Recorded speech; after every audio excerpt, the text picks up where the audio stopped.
If you drive that airplane off the end of the runway, it is to put rules in place so that it doesn't happen. And so now we learn that they were there, they were aware of it, but typically when a bank gets close to failure, there are regulators on the ground each and every day trying to get it steered and to prevent that from happening. So for the Fed to now say, yeah, we knew, I think just begs the question, well, what did you do with that knowledge? Because the job of the Fed is not to say later on, we told you so. That's the job of politicians. The job of the regulators was to do something about it. If that was in place, because Republicans, like a lot of Republicans, are talking about the fiscal policy and the interest rates hikes that put these banks, and several of them, not just this one, in a bind when they were investing in things that are considered relatively safe. Yeah. Well, but let's talk about what the Dodd-Frank rules did. I mean, one of the things you're right, that the fundamental problem here is that SVB Bank forgot the most basic rule of finance, which is that interest rates do two things. They go up and they go down. And they didn't plan for that. And they invested in these safe but long-term securities and had a mismatch when people wanted their money today, right? And so one of the things that stress tests do for banks is imagine scenarios like that. What if the interest rates went up faster? What if there was a rapid rise in increase? Would you still have enough liquidity? Because it's a known fact that when interest rates go up, the price of bonds go down. This is a known fact. It's repeated in every Wall Street Journal article in which millions of Americans say, I don't know what that means, but they just keep reading. So this was a known thing, and we could have stress tested them under that kind of scenario. Capital holding requirements mean that if you make a mistake and you guess wrong on the risk, you have a little more cushion to cover your ass. And this law removed that. So it's not right to say that the banking regulations caused, the lack of regulation here didn't cause the run. The lack of regulation is the cause of the failure. Sure, but this run was unusual. $42 billion in a single day. When it's your money at a bank, it's always unusual.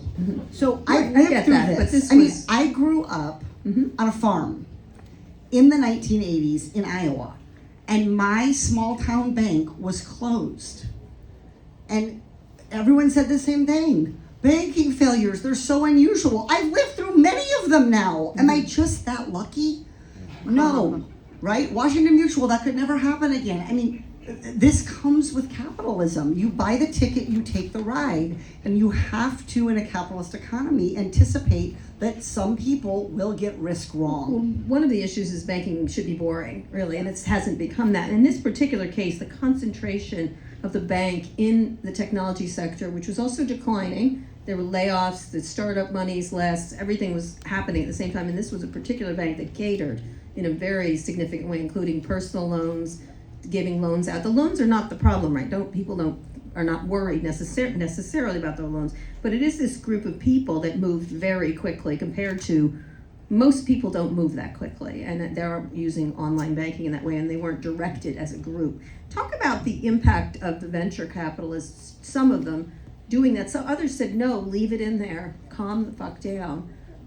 They weren't the loudest ones, and in fact, they weren't loud at all on places like Twitter. Talk about what happened there from your perspective. So I think the first point that you made, I just want to echo, because I think it's really the big policy puzzle coming out of this that we don't have the answer to, is what do you do when you have a sort of analog banking law in a digital world, right? That part of this was something we haven't seen before. So even if you have more liquidity and you have better capital holding requirements and you have a Fed that is doing its job, the ability of the traditional bank closing, like my small town bank, it closed on a Friday night, and you know what we could do about our money being there? Nothing. And that gave the Fed the whole weekend and FDIC the whole weekend to find a buyer to try to stabilize it. That didn't happen here. Every minute that our regulators, and these are dedicated government employees who are trying to find a buyer and stabilize this bank, that was falling out from underneath them because of the ability of folks to communicate, to bank online, the sort of social networking even of the depositors, both in this sort of online social way, but actually like they're all friends too. So Yes, I think that was a big contributor here. I don't think it's limited to this community, but this is by definition, this is an online community. Right. I do think that the folks who said, stay calm, keep your money there, it's gonna be okay, we'll do bridge loans. So say you're a VC and you required your company that you lent to bank there, some of those VCs said, we'll cover you for payroll on Monday. Keep your money there, don't move it, we'll be there for you, we'll be a bridge, we have confidence in the bank. Because this was a banking failure where the loans were pretty good and the assets were US Treasuries, right? The problem here was the mismatch on that, which does make me a little surprised, frankly. I was a little surprised they couldn't find a buyer. They couldn't, well, they're still looking for one. They're still looking. Right. I mean, are you buying it? No, not No, me. I don't He might be Elon Musk. He needs a bank. Apparently. He has said that, which made me like, that's interesting. But when you look at what's happening, you're saying there's not something bad here, but there's certainly a DOJ and SEC inquiry into potential insider trading, stock sales of key leaders, possible organized bank run. They have to be looking at that too, right? That maybe some people don't mind a bank run kind of thing. I mean, look, the technical term for this is counterparty risk, right? I mean, there are counterparties here who shorted and who potentially benefited from it, and we saw an awful lot of that in the last financial crisis. So I do think we need to have an investigation about the executives here, about the Federal Reserve folks and what they were doing in advance, about Goldman's role in this deal. I mean, people are like, can you believe it? Goldman made money on both sides. And I was like, that's literally the definition of Goldman Sachs. Yeah. Like that is, like you look it up in the dictionary, Goldman, an entity that manages to make money while you're losing it and make money while you're making it. That's literally what they do. That's their business model. Yeah. But I do think we need to have the full regulatory apparatus. Like I'm an oversight queen. Like I believe in it. So I want the SEC on the job here. I want DOJ on the job. I want FDIC on the job. The California regulator here. There are questions to be answered. But to be clear, I mean, people are like, oh my God, can you believe the executives paid themselves?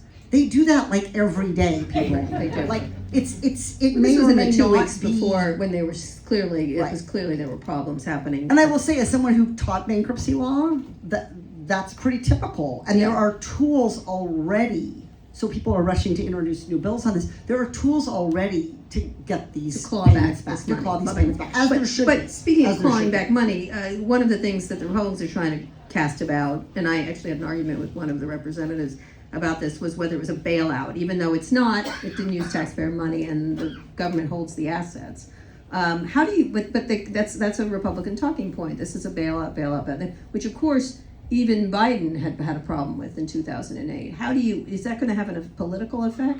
I mean, the woke bank thing.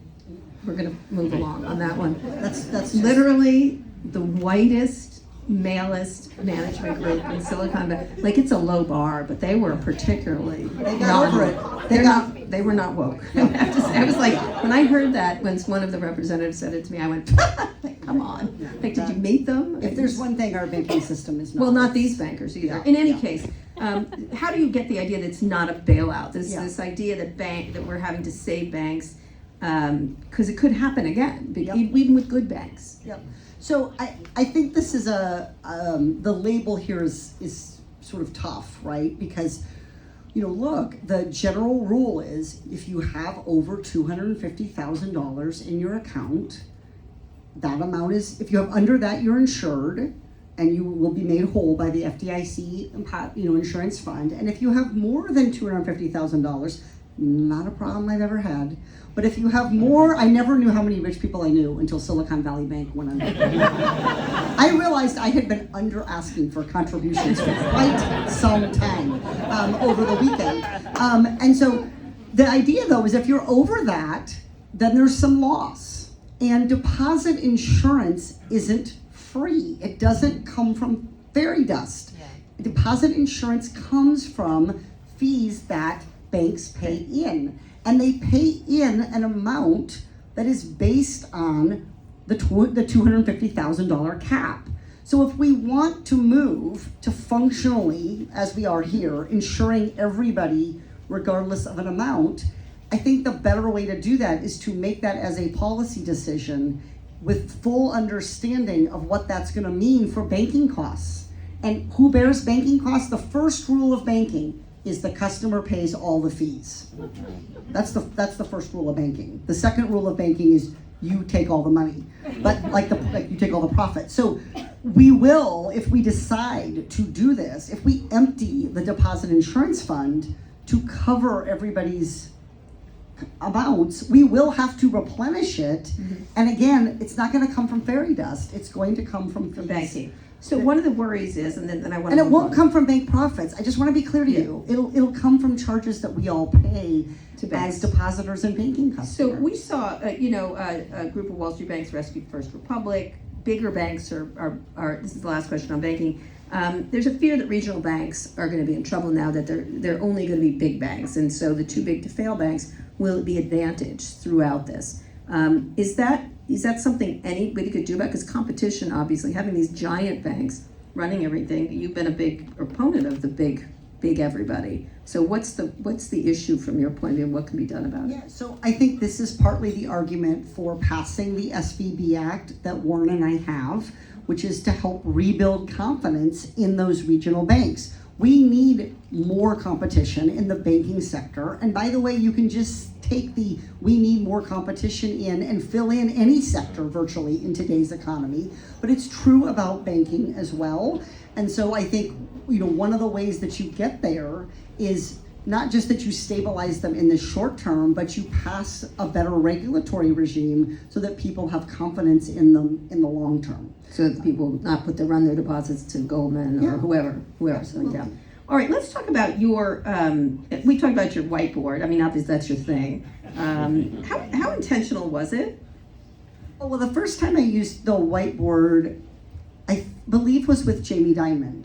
And it was extremely intentional. I mean, I wanted to draw something, write something out, and I wanted everybody to be able to follow along. But more importantly, having been a professor before I ran for Congress, I had the experience so many times of asking a really great question, and then the student says, "Can you repeat that?"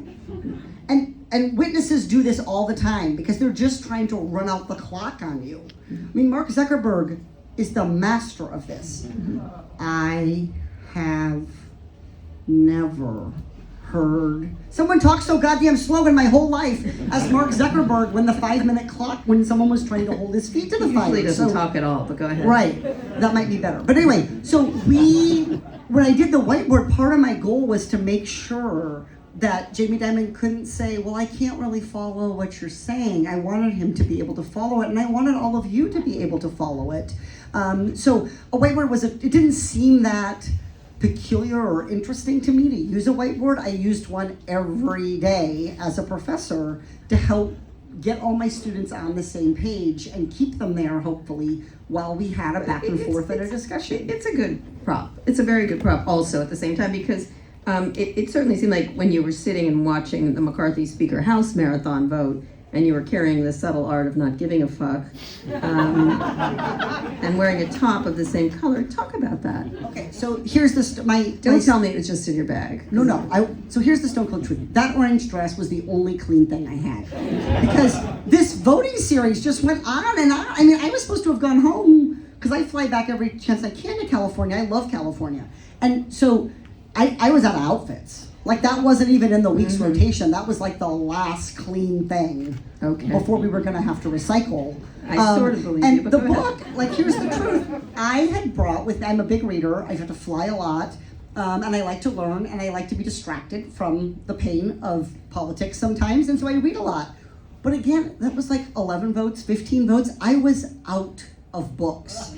So there's a little free library that's near my house, and so that book spoke to me for the obvious reasons. It was the vibe of the week, and so I took the book, and then that night we went to vote. It was like 10 o'clock, and we were told that we will be there as long as it takes. So this typically means about 3 a.m. is when they give up, and so I was like, I gotta have something to do, and I could play with my phone, but I was like, that's kind of, it's like a waste of time. It's not very.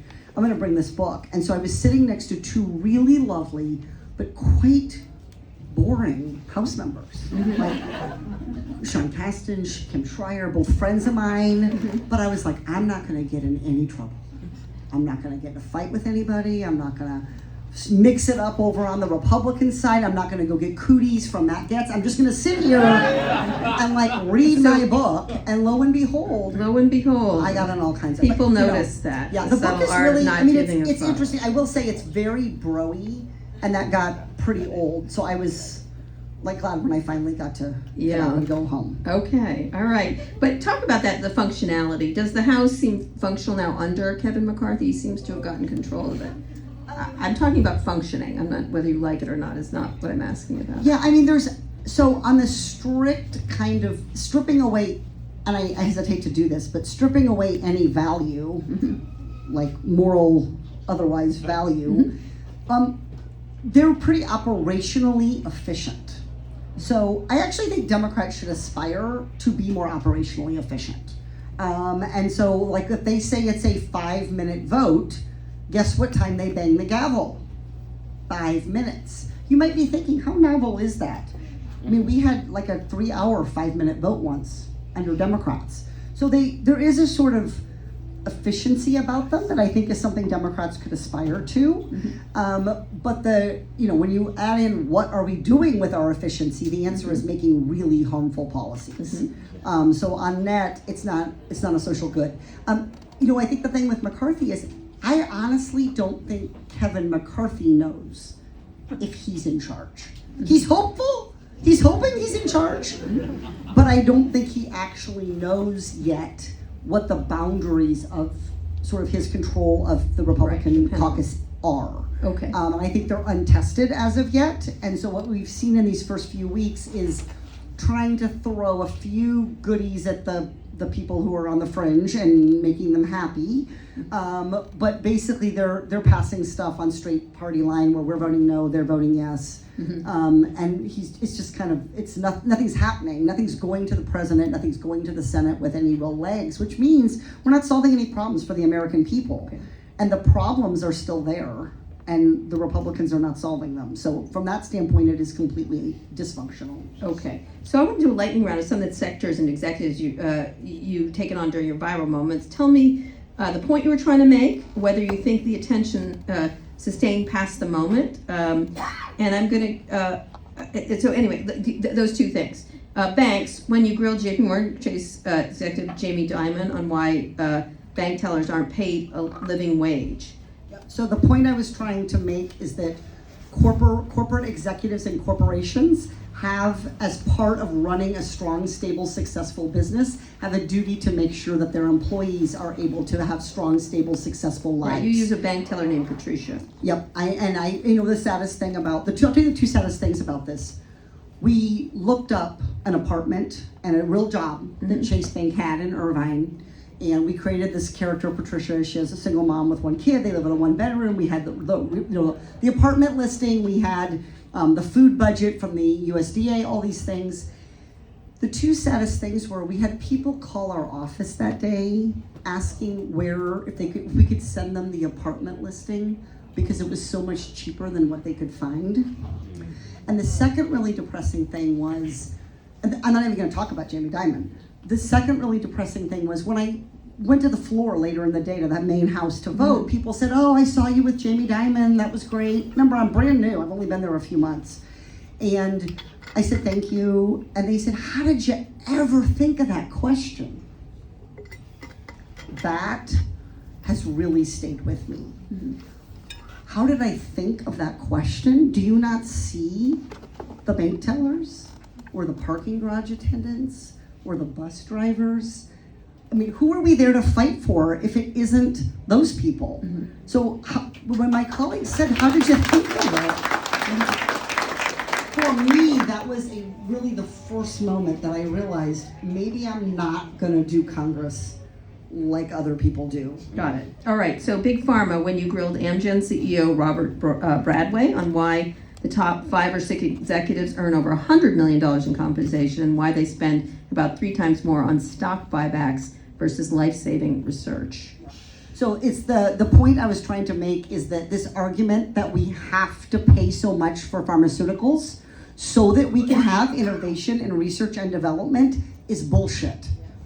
They charge more for the same drug and the drug doesn't get any better.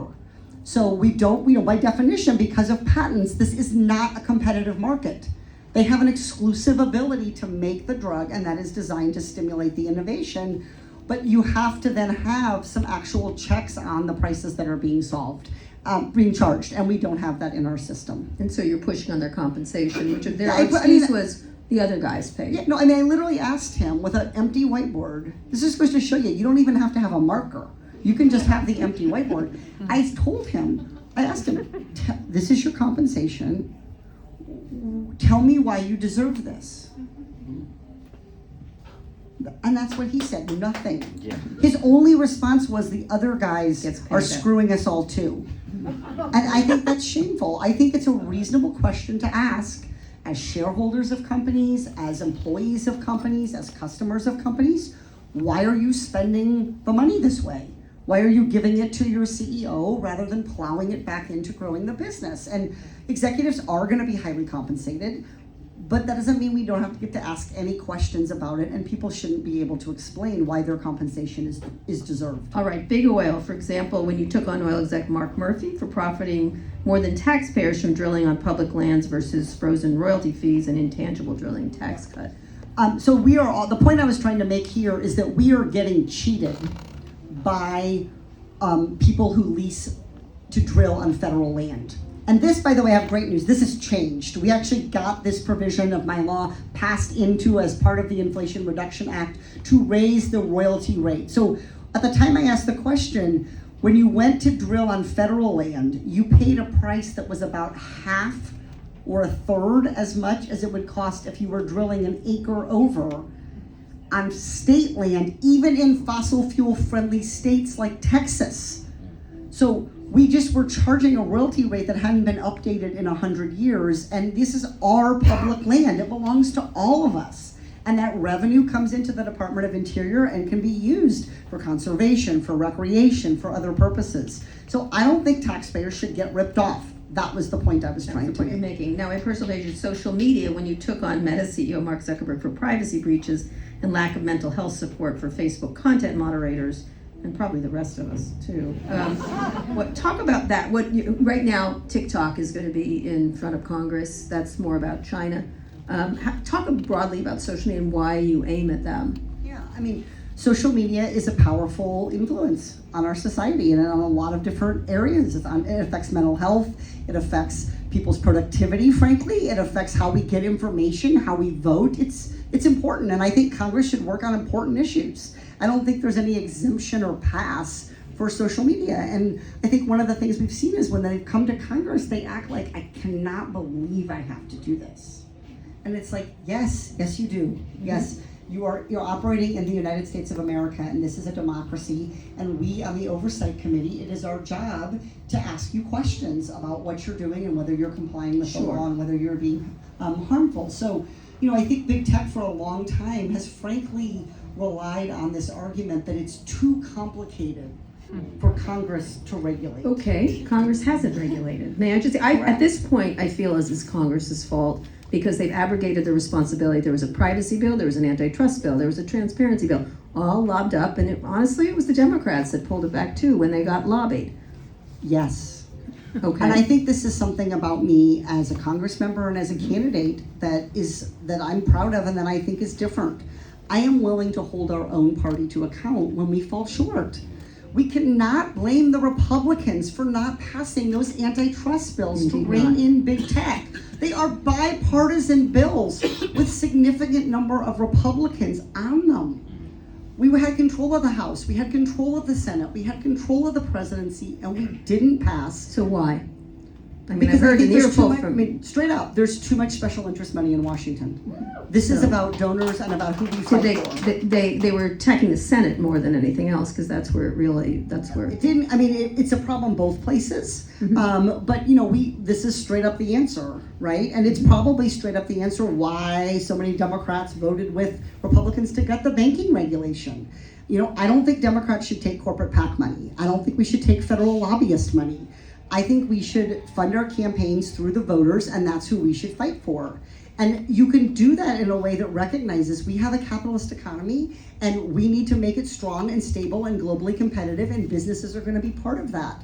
But you got to be willing to ask the questions and not give it a pass. So let's talk about your Senate campaign. I know you want to talk to these guys in a second, but the overall thesis for all these moments is the idea of rampant corporate greed screws over citizens and taxpayers. You don't look like Bernie Sanders to me, but is that the lane you're down? Is it Elizabeth Warren? What are you attempting to do here? Because I do know Elizabeth Warren does talk about capitalism a lot, but she's certainly not painted that way, and in general, usually is not thought of that way. Talk about where your lane is as you're going into the Senate. California is one of the most innovative creation machines in history. How do you square both things as you run for Senate? So first, I'll just say that when I think about sort of who am I fighting, what am I doing, I think about fighting bad guys.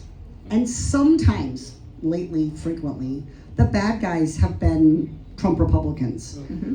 But sometimes the bad guy is a corporate CEO who's screwing us. Sometimes the bad guy is a government official who will not pick up the tools of government and use them to do their job. And so a big theme of it is, yes, it's holding corporations to account, because frankly, we live in an era in which corporations are behaving badly a lot. I wish that would stop. But the bigger project, the reason to hold corporations to account, is people should be able to trust government. And when we pass laws and we have press conferences and we announce that we've done this or that, and then every corporation gets to continue breaking the rules, that diminishes trust in government. So I think about it fundamentally as an oversight project, about trying to help people feel more confident that we can trust our government to hold people to the law. And so, the corporate part of that is part of that, but I wouldn't say it's exclusively about corporations. Think about the moment, you didn't mention this one, when I went back and forth with the Center for Disease Control director about making COVID testing free. We literally had a law on the books to do that in a public health emergency. What public health emergency do you think that was written for, if not this one, buddy?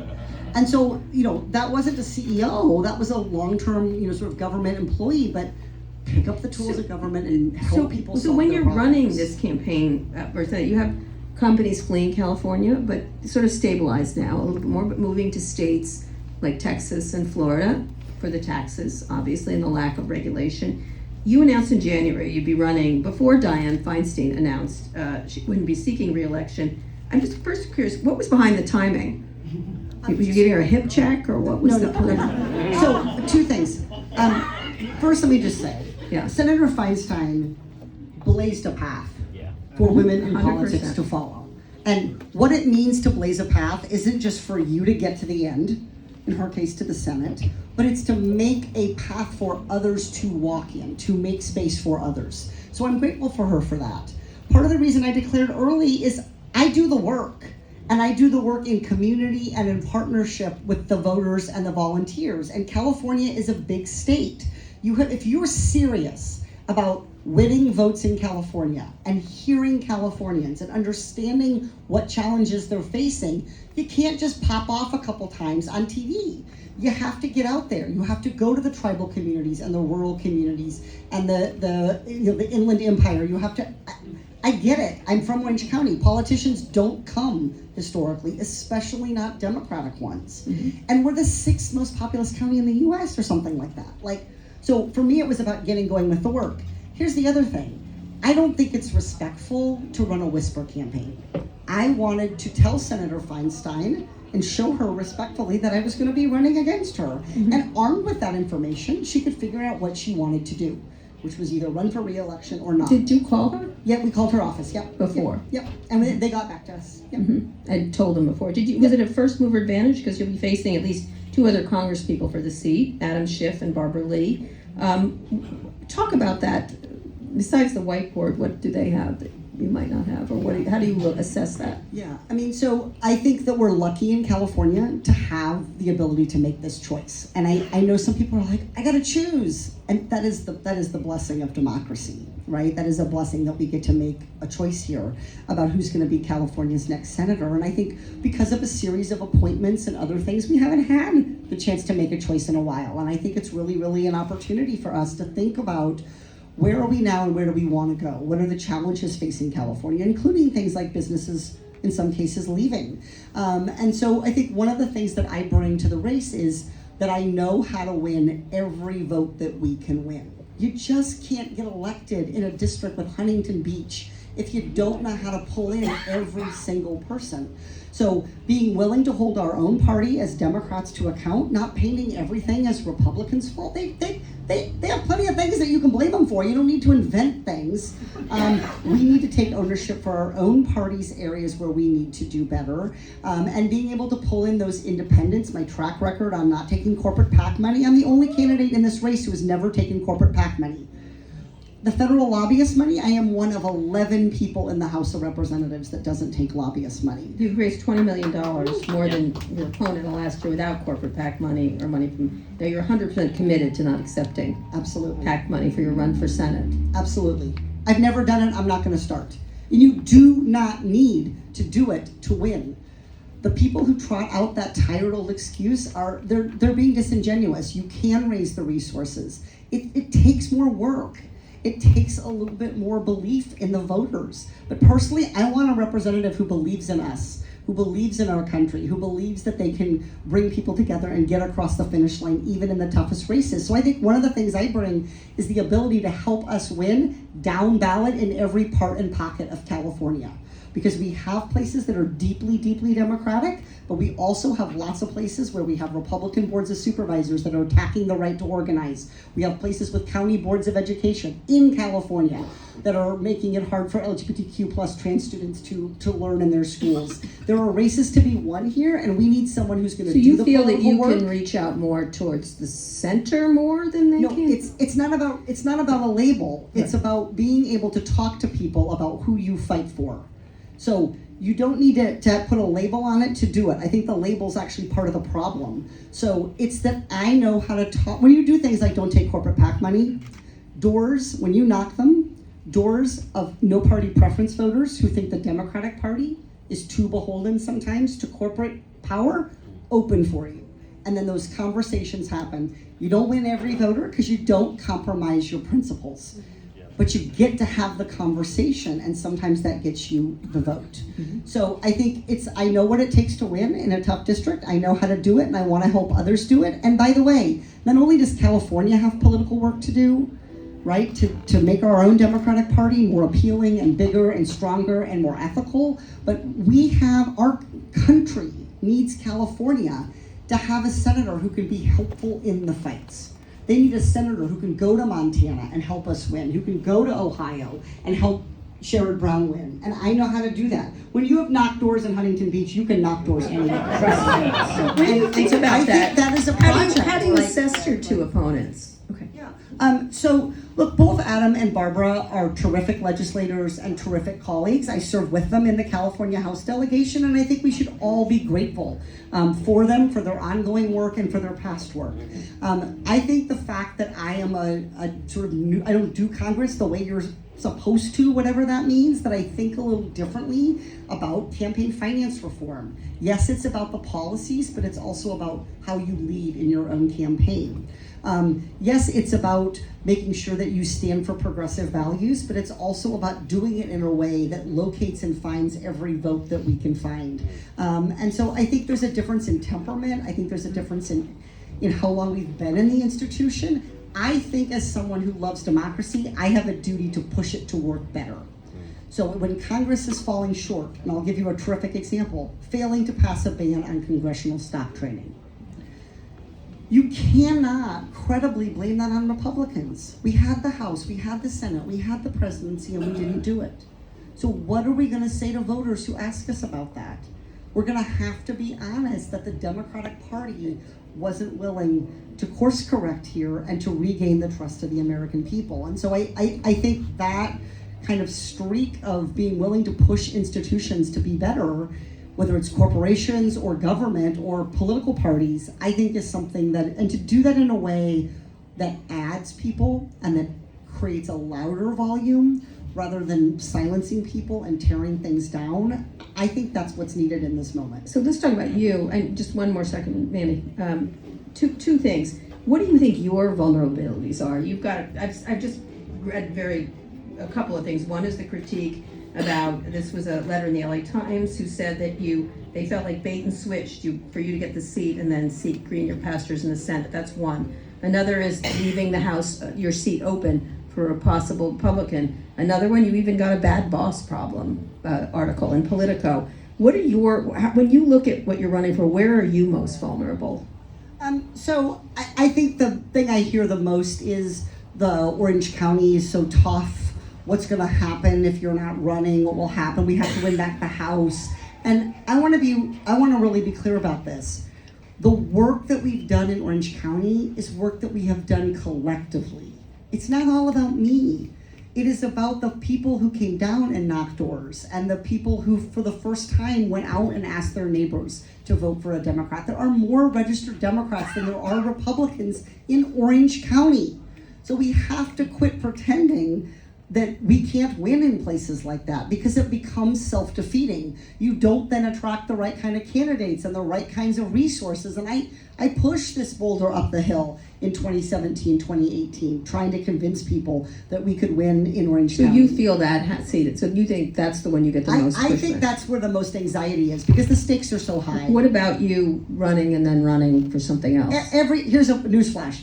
Everybody in the House, everybody in this race, Barbara, Adam, and I, all ran for re-election in 2022 and are now all running for the Senate. Mm-hmm. So that's how the House works. It's an every 2-year cycle. So I don't think there's anything exceptional or special about me. Mm-hmm. I will just say that I have fought hard to help us win everywhere, including in the toughest parts of California, and I will keep doing that as a senator, and I'm able to do that across the state in that role. So I think people are just like, that's how the House works. Like it's a 2-year cycle. So the only choice to not having run and won in 2022 would be to have one less seat in the House. And that wasn't the answer. Do you feel vulnerable about the Politico article? I mean, I talked to Amy Klobuchar about this quite a bit. I mean, look, I think that... This is an article, you're a bad boss. Yeah. So this is the thrust of the article. You're a bad lady boss. So, look, I think that it's important to learn from moments like that and to take seriously your staff's feedback.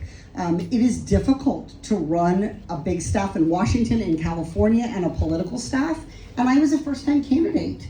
And so I did learn, and I am learning, and I am committed to learning. I'm grateful for my staff. I have a book. You mentioned your book, which has a fun title. Yeah, possibly. My book is called I Swear, Politics is Messier Than My Minivan. And the book is dedicated to my staff and my volunteers. And it is and what I say in the dedication to the book is that though they often stand behind me, they are the ones leading the way, right? And they can literally sometimes have had to push me to get me to go do something. And so I'm grateful for them. There's none of those viral moments that you've heard about happened alone. Well, okay, the Oreo, because Ben Carson just did that to himself. Okay. But all of those moments came because we're part of a team. And in a team, you push each other. And in a team, sometimes there's frustration and sometimes there's celebration. So I think it's important to own that feedback and say, I want to hear it and I want to think about it and I want to engage with it. But I am proud of my staff. I'm proud of what we accomplish. And I'm proud to continue to be committed to building a team where people want to be and they want to do the work. Okay, last question. Trump might be indicted this week. He's also the leading Republican candidate. He could also be the presidential candidate. You're supporting Biden for the next election? Yes. So how do you look at the 2024 presidential election? That's my final question. So I'm definitely supporting Biden.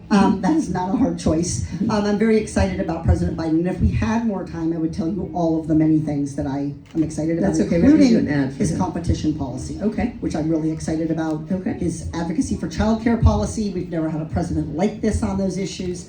The Republican field is grim, and I think California will actually have a very big role in determining who the Republican nominee is.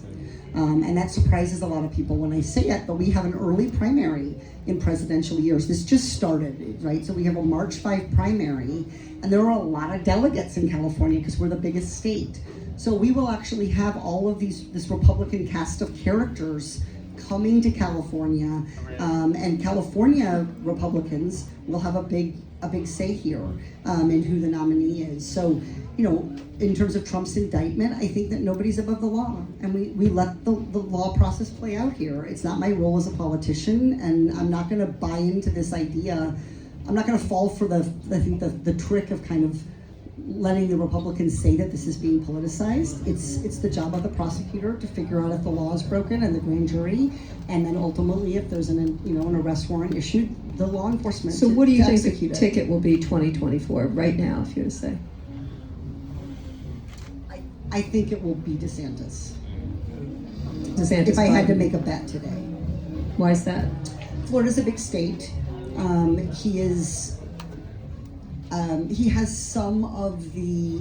a more organized, bigger machine kind of behind him. I don't think he has the kind of TV personality of Trump, but I don't see a candidate other than Trump who has that. And I think that Trump will have a donor problem in this cycle in a way that he didn't the first time, because people deluded themselves that he wouldn't be that bad. And so I don't know for sure, but that would be my guess. Are you scared for violence? That he's called for protests. Last time he called, it didn't turn out very well. Yeah, I mean, I think that unfortunately political violence is an intended consequence of these kinds. It's a tool. Violence is a tool that they're using. We had violence, at one of my own town halls, and it wasn't spontaneous. It was a tactic, right, to discourage people from attending and participating in a town hall. And I think that Trump is trying to use violence in the same way as a political tool to try to cover his own ass here, and I hope it doesn't work. I think we all have to do our best to resist that, and I very much hope that whoever his supporters are, that they see that their actions on January 6th were destructive, not just to our country and to the fabric of our democracy, but to their own political movement. And I think we've done a good job holding those folks to account. All right, Representative Katie Porter.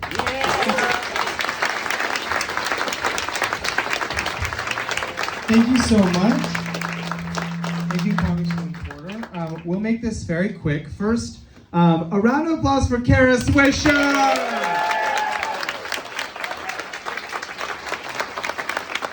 San Francisco's most beloved journalist. And congratulations and a big thank you and a welcome to San Francisco, Congresswoman Katie Porter. Let's give her a round of applause. So a quick logistics thing. We've got just 10 minutes before the Congresswoman has to leave. So here's what's going to happen. First of all, Katie, you said this to me in the library. She promises to come back to Manny's and do a real meet and greet and meet as many people as that want to meet her when they come here. So we're going to do many events with Congresswoman Porter. So if you can't meet her right now, it's okay. There'll be many. This is going to be a long campaign. We're also going to be hosting, all the people running for Senate. So if you're here and you're wondering who to vote for and you'd like to figure it out, watch this space. We will continue to host candidates here. If you would do us a favor, when you stand up, step on the back of your black folding chair and put it towards one of these pillars. What I'm going to ask you to do, Congresswoman, is actually walk to the middle of the room, if that's okay, and just shake folks' hands, take as many pictures as you can. So let's make a little path for her. We've got about 10 minutes. Please stand on the back of your folding chair, put it on one of the pillars. Feel free to shake Katie Porter's hand, take a quick picture with her, but she has a flight to catch. Thank you very much. We have an all-women's jazz showcase in the front. If you want to listen to some jazz music, you can exit to the front. Thank you very much. Thank you, and have a good Sunday. Thank you.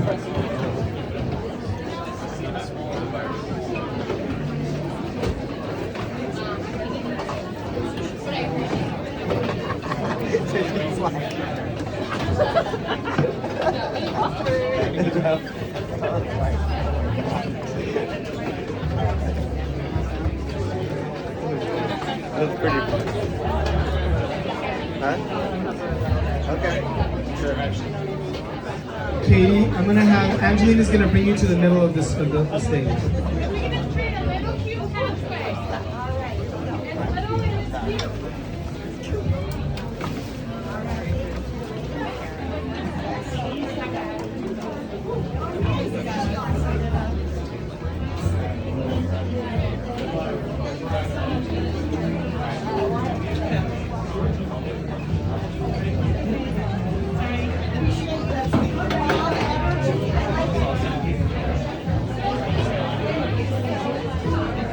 Hey, buddy. Hey, buddy.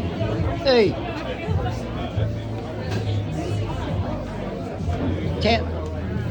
Tap his arm. Do you work for Katie Porter? No, I don't. I work for Manny. Does anybody here work for Katie Porter? Not that I know. What is it that you need? Maybe we can perhaps find somebody. Nothing. Thank you, though. You work here, huh?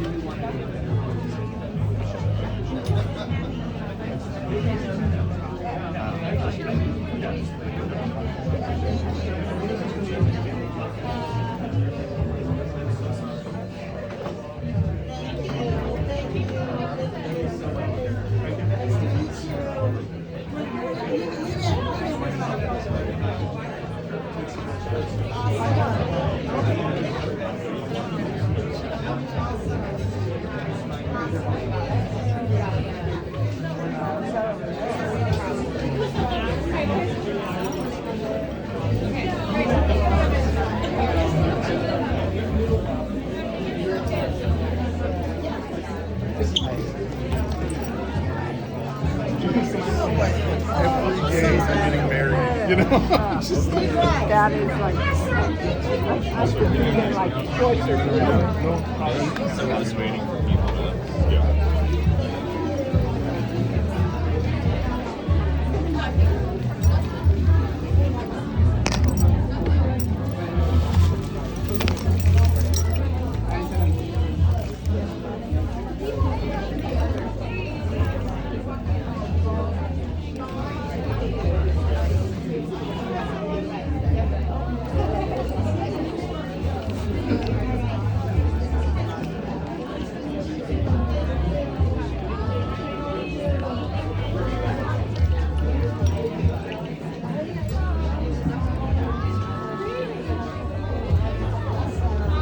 Hey, buddy, how you doing?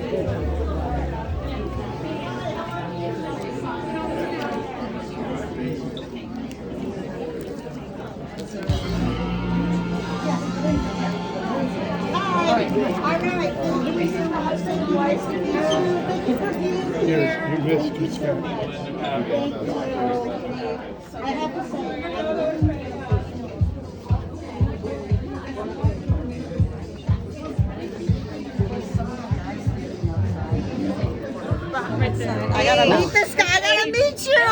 There you are. I didn't even see him. I was so excited to see you. I was like, I love this guy. I love you. Nice to meet you. Look, I got a ticket for you on the floor here. I got a ticket for you. Here. Because I saw you. This is for my birthday Oh, next time thank you're in you. town. Awesome. Okay, Awesome. baby. Turn around. Here we go. All right. I saw you on social media.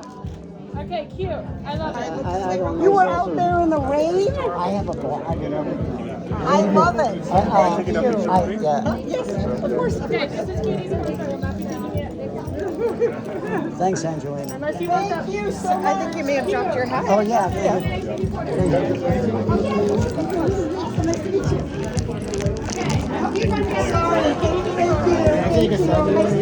I was at the games on Thursday and Saturday in Sacramento. Can I get a quick selfie?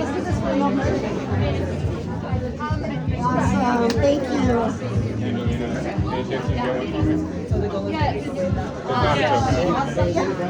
Good luck, Congresswoman.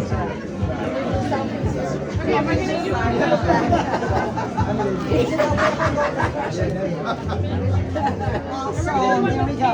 Good luck in your race. Thank you so much. Amazing. Cute. Happy Katie Porter. Awesome. All right, let me get Here, I'll come on the also. Oh, there we go. She loves it. You can buy myself in line anytime.